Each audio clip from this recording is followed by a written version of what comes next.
In our previous video, we found that for our pizza and calzones example, the GDP deflator was 120, telling us there had been 20% inflation since the base year. We also found that according to our consumer price index, the CPI was 120, again telling us there had been 20% inflation since the base year. So the question is, are they both the same? Does CPI and GDP deflator always give you the same measure of inflation? Do they always give you the same number? Well, they don't, and we need to understand why.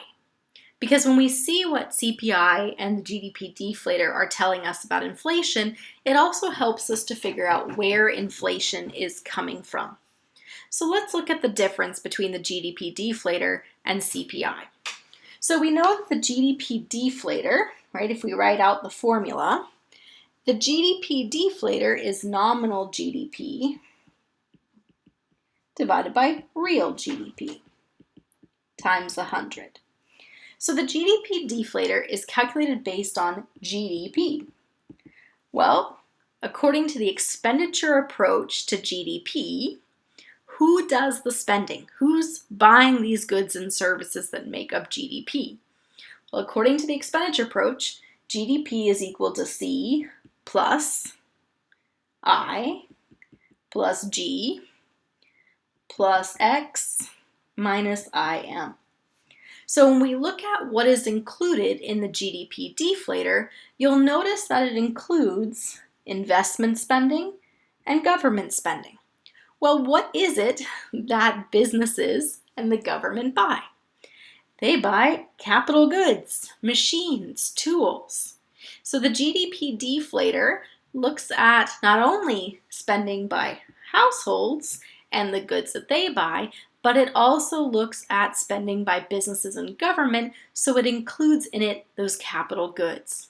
Whereas the consumer price index is just the spending by households. So there's no capital goods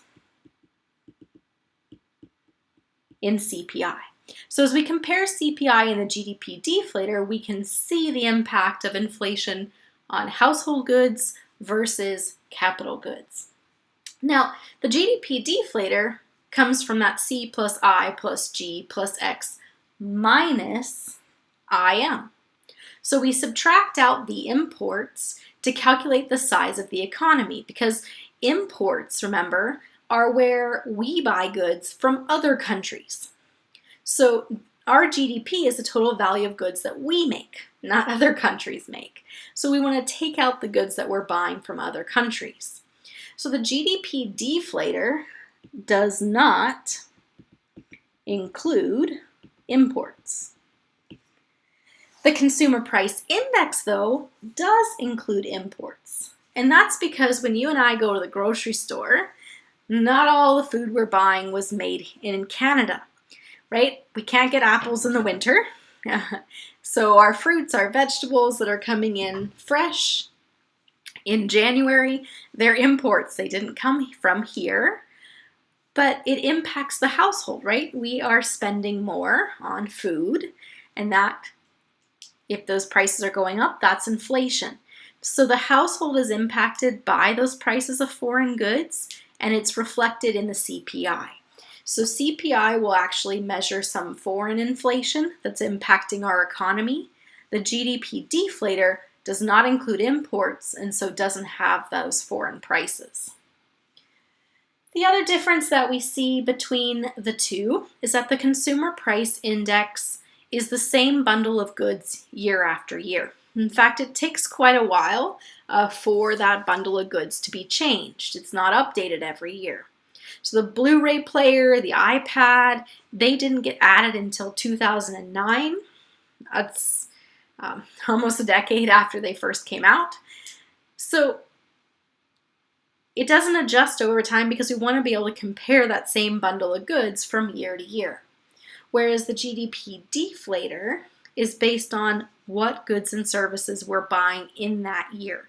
So there is substitution when it comes to the GDP deflator. If certain things get too expensive, we might switch and buy something else. So that substitution is in the GDP deflator, it's not in CPI. And so because of that, you can get two different measures of inflation depending on whether you're looking at the GDP deflator or the consumer price index. So let's actually take a look at the current CPI and GDP deflator and use that information, the inflation rate. All right, so let's go in some data. So let's start with, actually let's go to stats. And we need a measure of consumer. On that main page of Stats Canada, you can go into the consumer price index, go all the way to the bottom.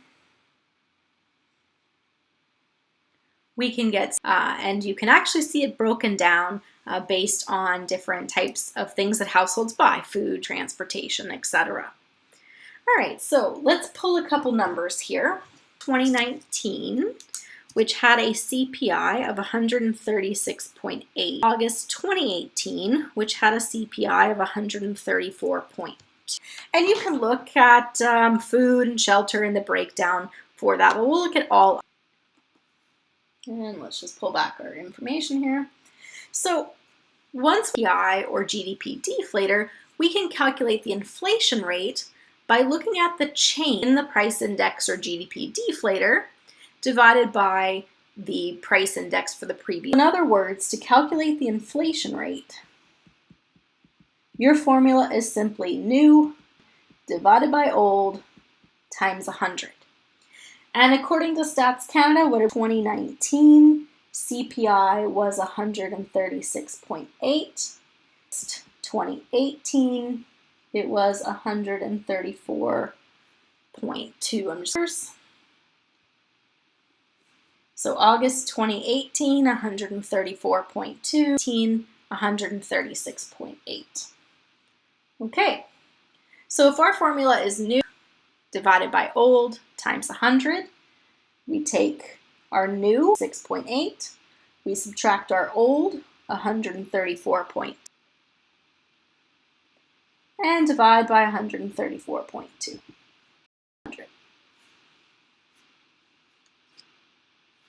All right, so if we do 136.8 minus 134.2, that's 2.6 divided by 134.2.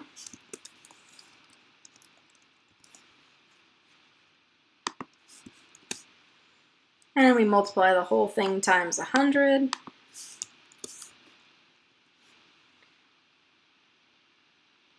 And we get 1.94%. So according to the Consumer Price Index, we have just under 2% inflation. And that's all right, because remember that the Bank of Canada's goal is to keep inflation between 1% and 3%. So let's right on target. Now we can actually verify how well we did our calculation by going back to StatsCan. And you can see here the 1.9 on the far right. That calculation is the exact same one we just did. New minus old divided by old times 100. All right, so CPI gave us inflation of 1.9%.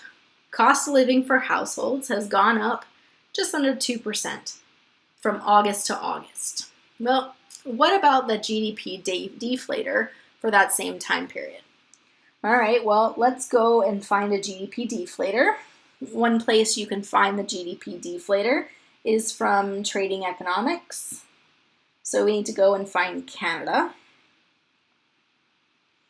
And then you can see here on the right, all the categories. We're looking at prices and the GDP deflator. So you can see here, we do GDP deflators by quarter. So the most recent at this point is the second quarter of 2019. And you can see for the second quarter of 2019, the GDP deflator was 110.2. If we go a year back, okay, so we're looking for the second quarter of 2018, then we have 108.1. All right, so let's go back to our slides. Okay, So second quarter 2019 of the GDP deflator was 110.2. Second quarter of 2018, it was 108.1. So we use the same calculation for inflation, new minus old divided by old. We're just using the GDP deflator now instead of the inflation rate. So we're going to take 110.2 minus 108.1 divided by old, which is 108.1 times 100. All right, so 110.2 minus 108.1 gives us 2.1 divided by the old 108.1 and multiply it times 100. And we get, oh, interesting, 1.94%. So that doesn't always happen. You don't always get the same number. And in fact, if you take a look at other periods, they aren't always the same. But it looks like, at least for this point in time, we're getting similar inflation rates. And so what that's telling us is interesting because we're looking at the change in the prices of capital goods, that's in the GDP deflator, and change in the price of household goods, which is in both. Remember, imports are only in CPI. So we're seeing across the board about the same rate of inflation in capital goods and consumer goods, in domestic goods, and the foreign goods we import.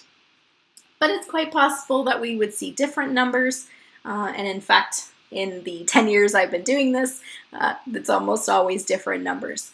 So you check out Alberta and the US and see about theirs. So how do we go about finding the inflation rate for Alberta or for the US? Well, we can go into the economic dashboard. And if you go into the economic dashboard, you'll see the consumer price index for Alberta. We can click in here. And you can see that the inflation rate from 2018 to 2019 was about 1.3%, or you can compare specific CPIs at certain times during the year from this dashboard. Okay, well, what about if we were going to want to look at GDP deflator? Well, we tend to track the GDP deflators at the federal level. You don't tend to see a GDP deflator measure at the provincial level, although it could be calculated because we do know the GDP of Alberta.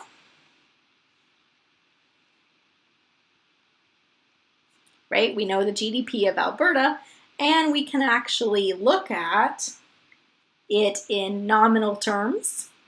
That's the market prices, and in real terms. So you could calculate the GDP deflator for Alberta as well. All right, what if you want to know the US? Well, if you want to know the US, you can do the same thing we did before and go in trading economics and look at the GDP deflator for the US. You can also look at CPI in trading economics for both Canada and the US. Or you can go directly to the source, which is what trading economics is using for its data. You can go into Fred and you can get the CPI we see there, that from August 2019 to August 2018, that year, CPI, and so inflation went up 1.8%. So you should be able to compare Alberta, Canada, and the US and see what's happening to prices. Before we leave this topic though, let's go back to our slides. And we want to look at where is this inflation coming from. Now, this is a graph from Stats Canada, so I'm actually just going to go to the source instead of being here in our slides. So let's go back to Stats Canada.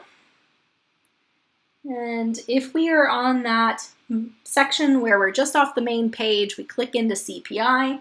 If you scroll along the bottom right, you can see both what's happening to inflation over time, but you can also see the sources of inflation. So this shows you what industries are seeing the most price increase, that's going to the right, or you can see which ones are seeing a fall in prices, and it's showing you compared to the previous year. We can also see what's been happening to prices over time. So here we have CPI and inflation rates over time. You'll want to ignore the early 20s because this big change here was when we changed with the gold standard, revalued our currency, so that one is really not as important as some of these other ones. Here you see 10% deflation in the late 1920s, early 30s. This is the Great Depression. Remember, when there's a decrease in economic growth, there's a decrease in demand. Anytime demand for goods and services goes down, it's going to make the prices go down. So deflation we have when we have negative economic growth. And by that, when we have positive economic growth, we tend to have inflation. That is until about 1991 is the exact date, when the Bank of Canada started making it the primary concern was to keep inflation between 1 and 3%. Our primary focus of monetary policy was to keep inflation between 1 and 3% and hit that target of 2%.